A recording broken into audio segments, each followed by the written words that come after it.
Oke, Assalamualaikum warahmatullahi wabarakatuh. Selamat pagi, selamat siang, selamat sore, ataupun selamat malam.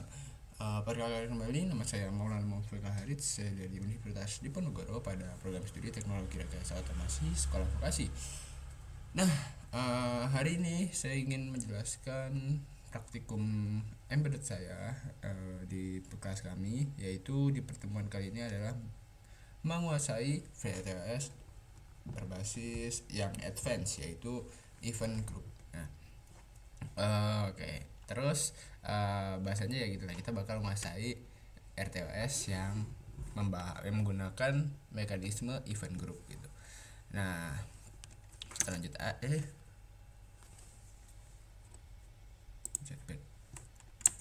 Nah, oke. Kita bakal bahas ke kenapa kita pakai itu. Oke, bahasanya gitu ya. Nah, jadi kalau misalnya kita bahas di sistem embedded itu tuh kita bisa lihat nih di diagram yang kiri yang gambarnya mimpi buruk linear code. Nah, jadi saat kita membuat sistem multisensor tanpa sistem operasi itu seperti super loop konvensional, nah logika program kita akan saling menyilang. Bahasanya tuh ya gitu deh, tas A bakal nunggu sensor, tas B bakal diganggu oleh interupsi, terusnya lah. Nah, ketika sistem diharapkan atau diharuskan buat nunggu data sensor dan tombol juga ditekan secara bersamaan, nah ini tuh bakal bisa bikin namanya spaghetti code, teman-teman. Jadi bahasanya ya dia tuh bisa rawan rawan ya tabrakan antar perintah gitu ya, kayak gitu tuh race condition. Nah, terus gimana cara ngatasinnya kita bisa pakai solusi berbasis status event group. Nah, kita bisa pakai event group, kita membuat sebuah bahasanya tuh kayak papan pengumuman gitu. Nah, jadi kayak kalau sensor, tombol sama timer tuh udah apa ya, dia cukup kayak ngasih tahu statusnya dia gitu di papan di tengah-tengah itu, dia ngasih tahu ke semuanya gitu. Nah, kita bakal tempel statusnya dia di situ. Nah, task utama kita tidak akan memblokir atau ngalangin sistem lain. Dia tuh ya udah, dia bakal mantau aja statusnya yang terjadi sekarang. Kalau misalnya terjadi apa atau apa ya dia cuma mantau dan terjadi gitu. Dia nggak bakal ada bahasanya memblokir sistem atau sebagainya. Terus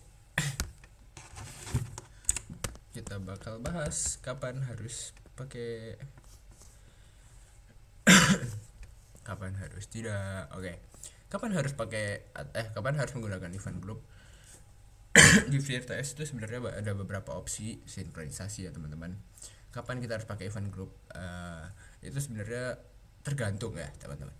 Jika kita butuh sinyal sederhana atau mengunci sumber daya tinggi, kita bisa gunakan namanya semafor. Kita pakai semafor ya. Nah, tapi kalau misalnya kita kayak perlu mindahin atau mentransfer nilai data dari satu tas ke tas yang lain, misalnya kita punya nilai suhu 30 derajat. Nah, itu nilainya ditransfer, kita bisa pakai Q. Tapi jika kita tidak memindahkan data, melainkan hanya butuh sinkronisasi multikondisi atau banyak hal gitu kan, seperti menunggu beberapa sensor siap atau aktif sekaligus, kita bisa pakai event group gitu, teman-teman.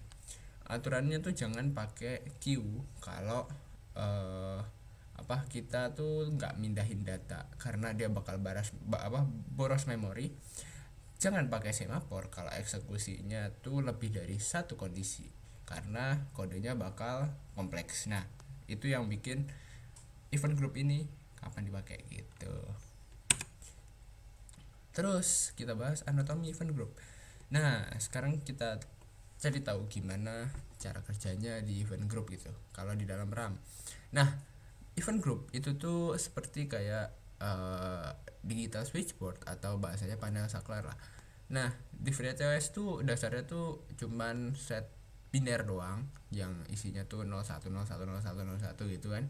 Nah, pada misalnya arsitektur 32 kayak STM32, ESP32 gitu, 8 bit teratas itu tuh bit 20 apa bit 24 sampai 31 itu bakal dikunci lah oleh OS. Nah, sisa 24-nya itu punya kita.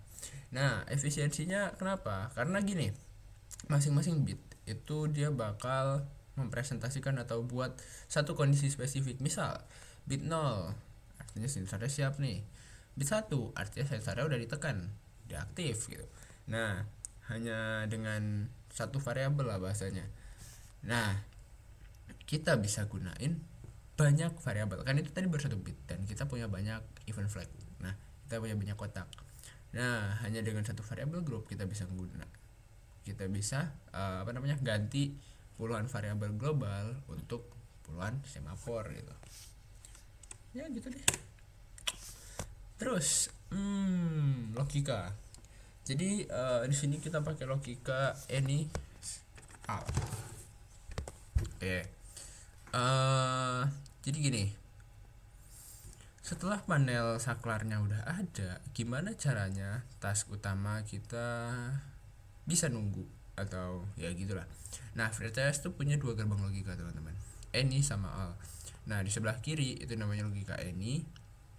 Dia logika any itu dia kayak logika or.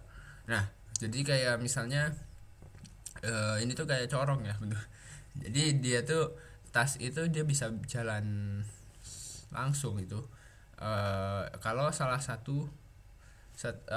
satunya tuh udah terpenuhi gitu, salah satu kondisi antara event 1 atau event 2 minimal salah satunya udah terpenuhi.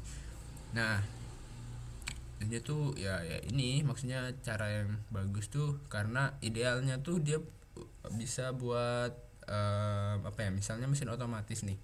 Nah, mesin otomatis bisa saling ngaktifin kayak misalnya suhunya overheat, dia tiba-tiba langsung masukin data sensor misal dari emergency atau sebagainya gitulah. Intinya kayak or lah, logika or. Nah, kalau misalnya yang kanan itu all itu n. Jadi kayak kalau di sini tuh di gambar saya tuh mirip kayak kunci ya. Nah, kunci ganda. Jadi kayak kalau misalnya itu tuh dia bakal ngeblokir sampai semua kondisi itu udah terpenuhi dulu secara bersamaan. Nah, makanya n nggak bisa salah satu. Nah, ini yang bisa digunain misalnya di akurasi data gitu. Dia memastikan akurasi data nih. Jadi kayak kalau misal kita menampil ke OLED atau apa, itu kan outputnya dia harus ngerapin input dulu kayak gitu. Terus pemetaan konsep ke API FreeRTOS. Oke. Bagaimana teori tadi diterjemahkan dalam kode C lah bahasanya, ini kan codingan ya.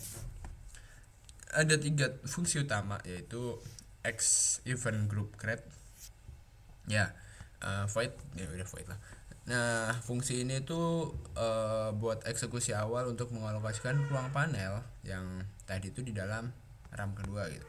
Nah, terus ada X event group set bits. Nah, ini juga fungsinya tuh kayak apa ya?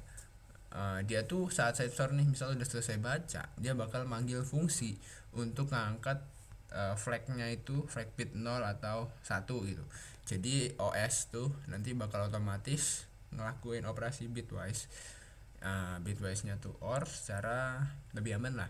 Nah, yang ketiga itu ada fungsi penunggunya atau X event group wait bits. Nah, task utamanya akan bahasanya diem dan perhatiin argumen-argumen lain dengan PD true ya, PD true di sana.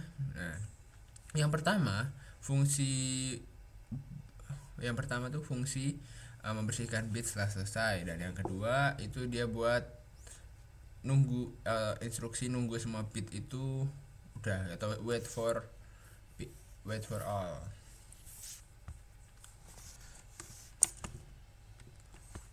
Oke, sinkronisasi dua data, sinkronisasi multi. Oke.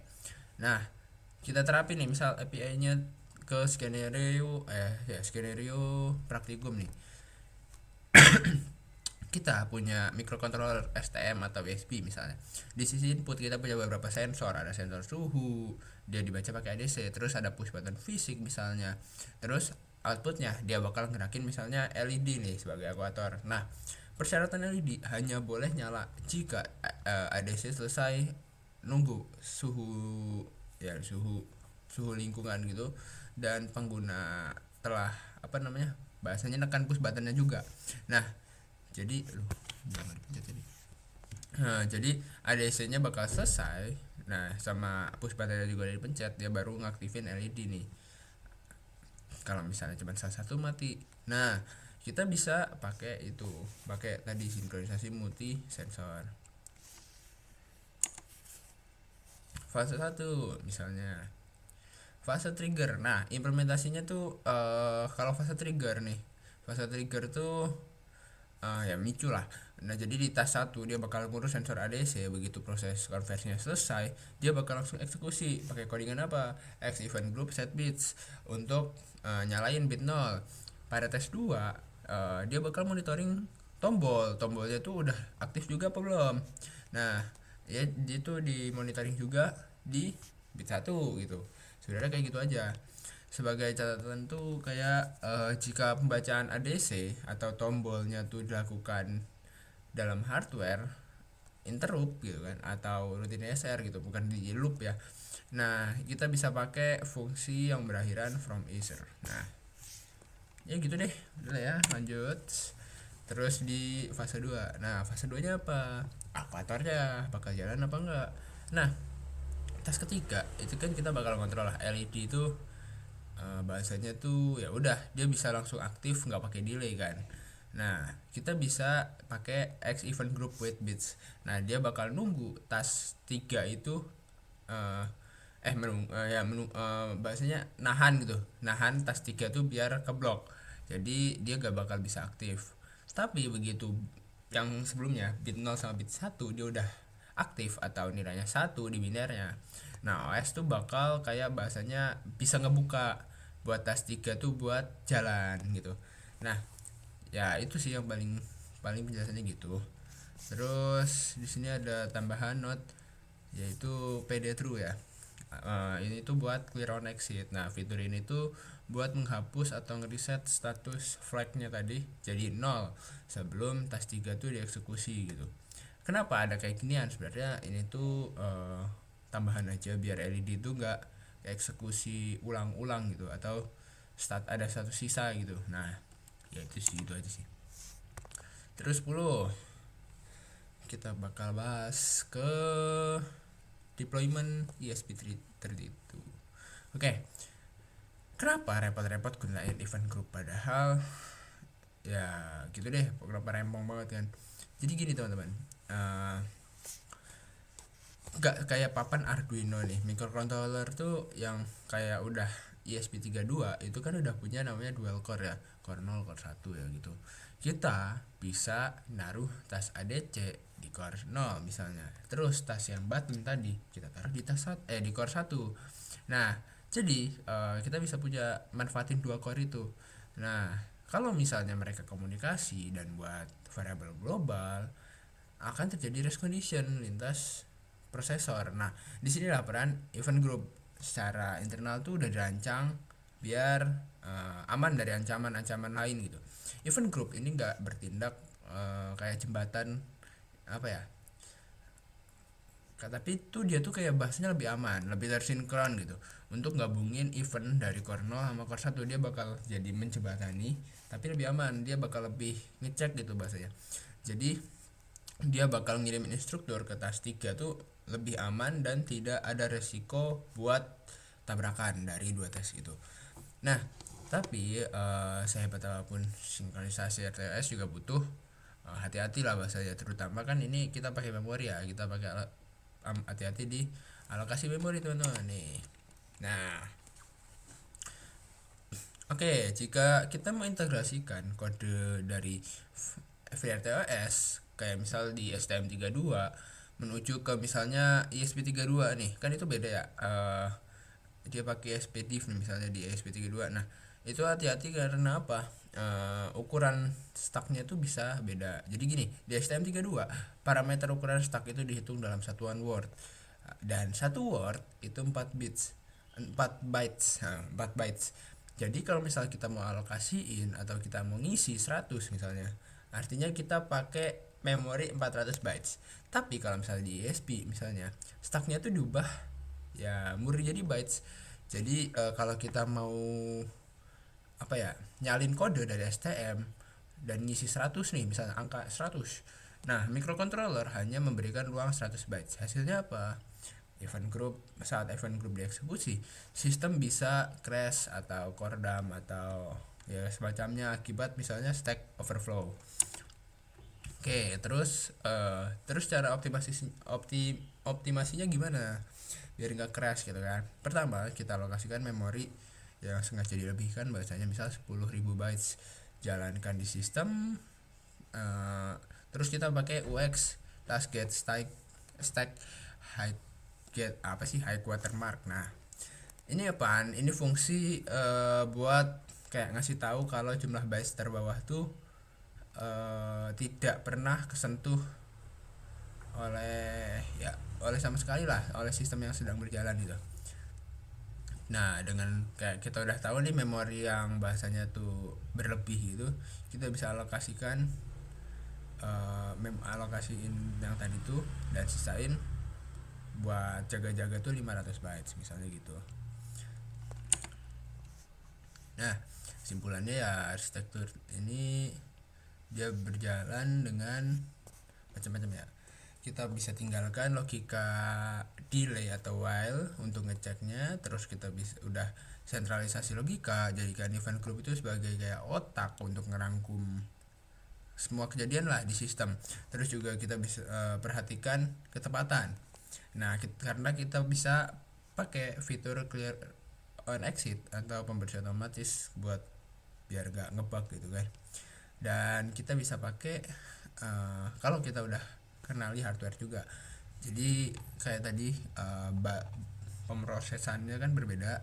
Jadi kita harus tahu dulu manajemen memory stack size yang berbeda tiap controller. Terus kalau misalnya di praktikum kemarin, ini ya teman-teman, contohnya. Oke, di sini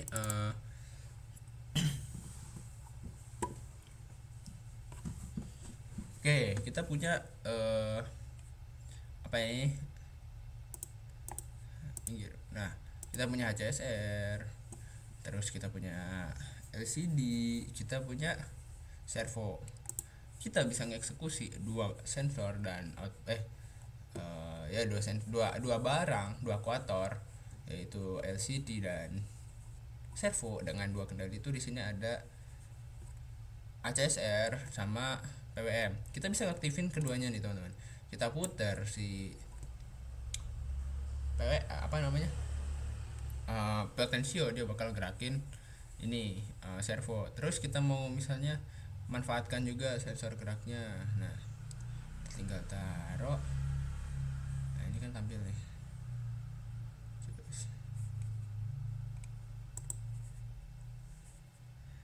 Nah, dia bakal berubah juga. Ya udah, selain itu dia nunggu udah.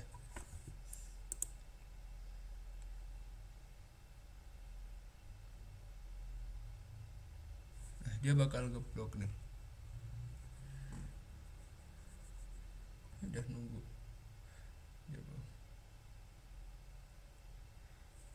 Nah, intinya gitu. Nah, ini salah satu contohnya. Contoh lainnya apa nih?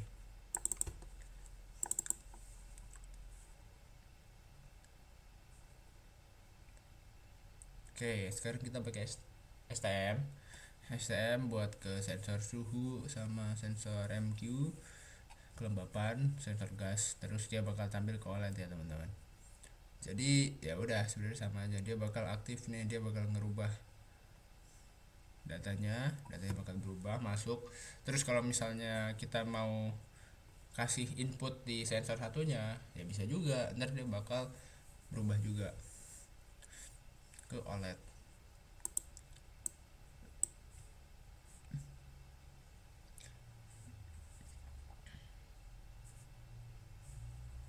Ya gitu deh ya teman-teman, mungkin sekian dari saya, kurang lebihnya mohon maaf juga jika penjelasan saya muter-muter atau apa. Saya juga masih belajar, saya menerima kritik, saran atau masukan. Kurang lebihnya mohon maaf. Sekian, wassalamualaikum warahmatullahi wabarakatuh.